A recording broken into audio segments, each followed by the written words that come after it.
Hello and welcome to the Warframe tier list. Today we'll be going over Khora, and first things first, let's go into the build. So with Khora, I have one build. There are a few variations that you can make.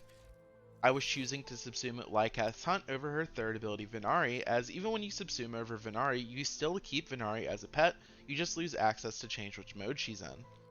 This is very useful as Venari does stack with your base pet for Animal Instinct for enemy and loot radar, and also it means that whenever you're using Equilibrium, which you should be when playing Khora, for sustain, you still get access to Synth Fiber, so you can always pick up health orbs even while you're full health. As for the Venari build itself, it is pretty standard. The only things that stick out are Link Shields being at rank 0, or just even having Link Shields at all. This is because Venari at base has 0 shield. Giving her Link Shields means that she now has 9 shield, giving her access to shield gating, which does help her survivability a fair bit. As for the last mod, Venom Teeth, this is here just for an extra element to randomly get applied occasionally for a Lycath hunt, but honestly, it really doesn't matter, as nothing else really does anything, or even works for that matter. So, yeah, you can just slot whatever you want here, really. You could slot Haste and Deflection for even more shield gating. Now, back to Khora. Other options that you can use for subsuming are Nourish, as Nourish does double the energy that you get, which Khora needs as a subsume. She needs something for her sustain. Nourish gives you enough stain to survive, and other options are Dispensary, which I feel is outdated, as Lycath's Hunt and Nourish are significantly better, and Spectrage with the Spectrage augment, which in my opinion is also outdated, as it just isn't as good, and it also consumes a mod slot, and you don't really have a mod slot to give up. Oh, I forgot to do something. Prime Continuity is supposed to be Augur Message, and the only mod that you could really give up is Pilfering Strangledome, but if you give up Pilfering Strangledome for the Spectro augment, it's kind of like a side grade because Pilfering Strangledome does increase the likelihood of energy and health orb spawning anyway. So I just don't like Spectrage on Khora now that Nourish and Lycath's Hunt are a thing. I am running a rank 7 Blind Rage, as Khora Prime needs Brief Respite and 3 Augur mods, 1 on the main build and 2 on the pistol, to shield gate with a rank 7 Blind Rage. Raising the rank of Blind Rage does nothing, as it doesn't allow you to drop an Augur mod, and it also doesn't really do anything strength-wise, as 27% strength doesn't do all too much on Khora or her damage. I'm running 190 range. I felt that this was the sweet spot, but if you do want more, you can just change Augur Message to Augur Reach. If you want, you can play base Khora instead of Khora Prime. This allows you to drop 1 Augur mod, and it will allow you to change Augur Message to Prime Continuity for 31% more duration, or Augur Reach to Stretch for 15% more range. The downside is base Khora has 100 less energy with Flow, so you're trading 15% range or 31% duration for 100 energy. So if you think that's worth it, go for it. But yeah, I don't know. Having lower energy is kind of annoying, but also having low duration in Strangledome is also annoying. Now, as for the weapon loadouts, as for my secondary, I'm using a just standard viral epitaph with 2 Augur mods. I'm still using secondary dexterity, as even with Lycath's Hunt, you don't really have to do anything too fancy to extend the duration when you're using a slash whipclaw build.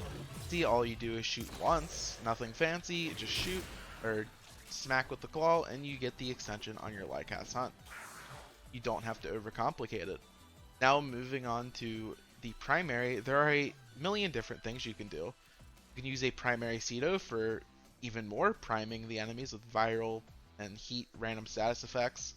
Amalgam Shotgun Barrage for helping you revive companions, fallen teammates, or popping nullifier bubbles with the fire rate. If your main goal is popping nullifier bubbles, you can of course just switch to the Miter. And with Neutralizing Justice, you will instantly destroy nullifier bubbles. You would want multi-shot and attack speed in these slots, but I do not have this thing reactored. And who knows, this thing is getting an Incarnate form when Deviri comes out, so maybe the Miter will actually be able to kill Acolytes as well. The Miter does also benefit of being a rifle, so you get 25% sprint speed, which is nice, as Khora is fairly slow. As for your melee, you can use whatever stat stick you prefer. Just look at Riven dispos. If you don't like Riven, just use something like a Jaw Sword and then use the Jaw Sword specific mod. Otherwise, with the Riven, I was using this for a slash build. My Riven is giving me status chance, melee damage, and crit chance with negative attack speed. The negative attack speed didn't really hinder me too much. It was just a bit annoying at times if I would fail to roll dodge before I landed from a ground pound. Even with Nourish, a slash build does work. You will dilute your slash builds a bit, but your slash procs themselves will deal more damage as you had higher base damage. As for focus schools, I was using Madurai for not power transfer, as casting speed doesn't really do anything. Neither sling strength, as I already mentioned earlier, ability strength doesn't really do too much either. But mostly for Phoenix Talons, giving you a 30% damage buff, which does affect Whipclaw, and Void Strike, allowing me to kill Acolytes with Whipclaw with ease. The only time I was struggling to kill Acolytes with Whipclaw was when I was in a 4-man group and the mission was over an hour long, and my team was quite literally AFKing.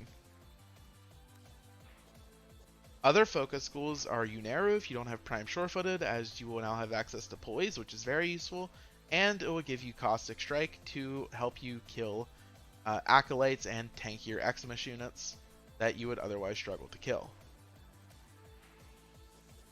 Last but not least, there's Zenric if you find yourself needing even more energy sustain, and Zenric double dips with Nourish, as Nourish will double the effectiveness of Wellspring, giving you over 10 energy a second. Energy Pulse is also very useful. One downside to Zenric is Inner Might can get you killed, as we are shield getting on Khora, and Inner Might makes your next ability cost 0 energy, thus giving you 0 shield back on cast, which can lead to you dying. Last but not least is the cat build. This was the Smita build I was using on my Khora. Oh, no it's not. This is the Smita build I was using on my Khora. Again, Synth Fiber to allow me to pick up health mods at all times, even when Venari was downed, and also for the passive holster speed anytime that would be relevant. If you are going long into missions and you don't care about loot, you can switch to a Panzer and use a build similar to this. Now moving on to the rankings, we're discussing core in relation to 4 separate topics. Firstly, her KPM, secondly, her survivability, thirdly, her viability, and finally, how fun she is to play. All this data is sampled from a 1-hour solo Steel Path Mont run with no Spectres, on-call, and of course no Archon Shards. Let's go on to the first topic, Khora's KPM.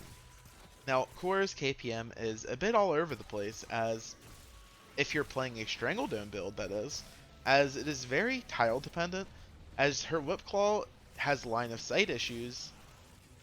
I guess I shouldn't say issues if it was made to be annoying purposefully, but her Whipclaw has a line of sight check, making it annoying to use in conjunction with Pilfering Strangledome, as Pilfering Strangledome does not have line of sight checks and can pull enemies through walls.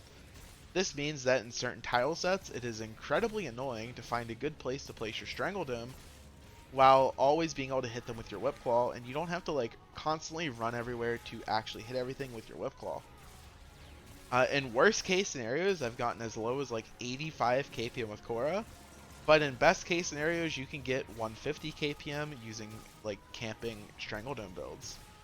Now, if you just run around and if you just play a whip and go build, you can get a pretty consistent 120 KPM even on bad tile sets, and at the high end you still cap out at roughly 150.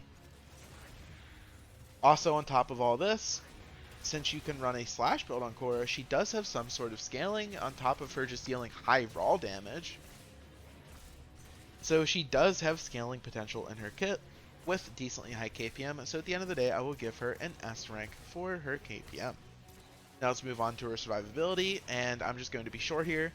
Khora is the originator of modern day shield gating for a reason. It is because her entire playstyle devolves around just spamming a single button that costs a low amount of energy that gives you 1.3 seconds of invincibility to everything except for Toxin procs. This means that her survivability is very high, and if you die as Khora, it is 99.999% of the time entirely your fault, and the 0.0001% of the time that it's not, it's just some random Toxin Eximus just spawn and hit you from behind. And even honestly, that you could say is your fault. Uh, that being said, her survivability is kind of fake in that it comes entirely just from her shield gating. And her CC is like, her CC is actually pretty good with Strangle Dome, to be honest. But obviously Overguard exists now, so like, it's kind of whatever. I will just give her an S minus rank for her KPM. I kind of feel bad saying it because her survivability really isn't that good, but at the same time, it's like, it's so easy to shield gate on her that, I don't know. I feel like if you die on core, you're either AFKing or you're throwing. So yeah, I'll just stick with S minus. It doesn't feel good, but I feel like that's what it actually is. Now we'll move on to the third topic, her viability. And her viability is pretty good. It's mostly carried from Pilfering Strangledome, as if you're running like a loot build, or if you're trying to get loot, like, you're gonna play Khora, right? You're gonna have a Khora, you're gonna have a Necros, like those two are given. You're probably gonna have a second Necros, and hell, you might have a second Khora. Like, I don't know. Like, you could have two Khora, two Necros, one Khora, three Necros. Like, it's always gonna be a Khora. On top of that, because of her scaling and raw damage, she's just good. You can play her in everyday missions like exterminates and stuff. It's kind of annoying, and it doesn't really work too well in Steel Path because you would have to like build up your combo.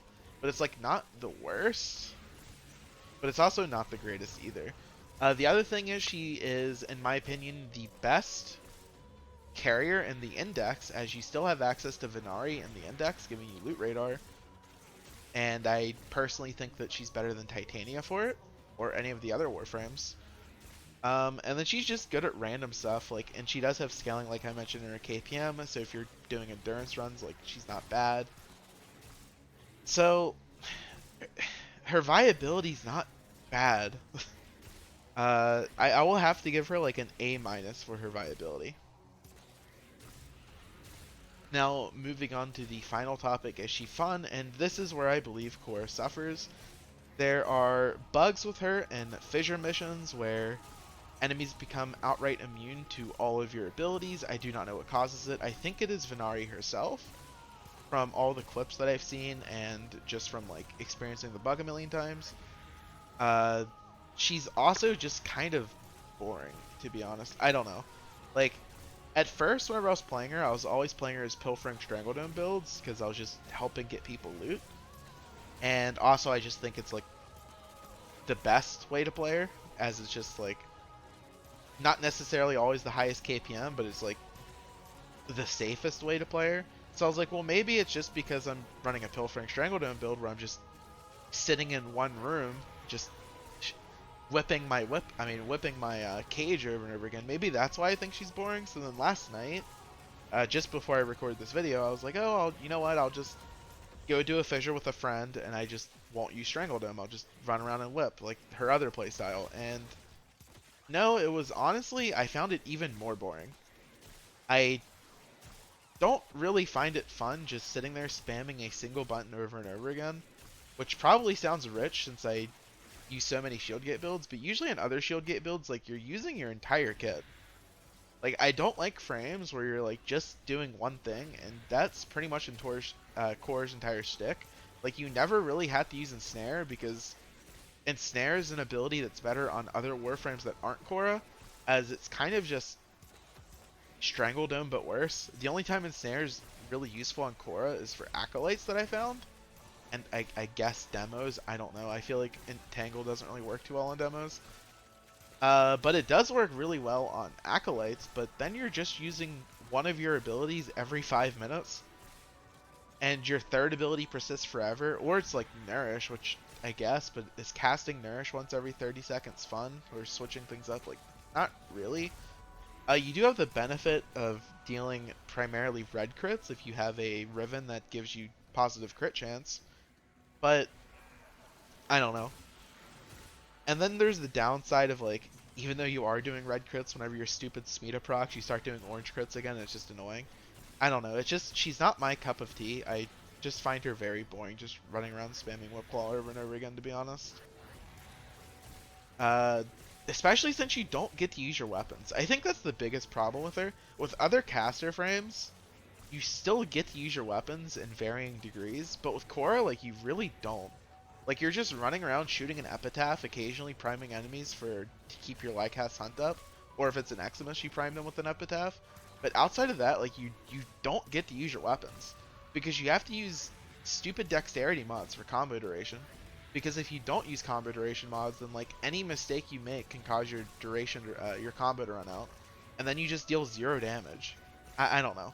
I don't find her fun. I could see how people could find her fun, but I personally don't. I will give her a C rank for her fun. Oh, one more thing. I'm recording this after I already recorded the rest of the video, but I forgot about this. Another reason that I don't find Khora fun is because the stupid bug that I completely forgot about, where it happens very often, if you'll notice it a lot, where if you try to use Whip Claw at like the junction of 2 tiles, like 2 rooms meeting together, like sometimes your Whip Claw will just hit like an invisible wall like in between the 2 rooms, and it just won't hit any of the enemies, even that it has line of sight to. It's so annoying. That shit like actually drives me up the wall. Alright, post video edit number 2. I also forgot about the bug where whenever you go in to your operator and then you leave your operator and if you instantly try to cast Whip Claw, your Whip Claw will cast, but it will like get caught in animation and it won't actually cast for like anywhere between 2 to 4 seconds, and in that time span, you're not allowed to cast any other abilities because it will say ability is not ready yet, which can not only get you killed, but it also like lowers your KPM and is just outright annoying when that happens as well. Like, oh my god, there are so many bugs with Khora. Oh god, I'm leaving it up. In conclusion, Khora is an A+ tier Warframe who is very strong for both getting loot and in endurance settings. However, I do find her a bit lackluster outside of those 2 scenarios. Her biggest flaw in my opinion is the fact that I just personally don't find her too enjoyable, especially since you have to give up both of your weapons due to needing primary dexterity for the combo duration, and then not being able to stack primary dexterity because you're using a stat stick, and for some reason your stat stick abilities in this game not actually counting as melee kills for primary dexterity, despite at the end of the game screen saying that you got thousands of melee kills. DEY.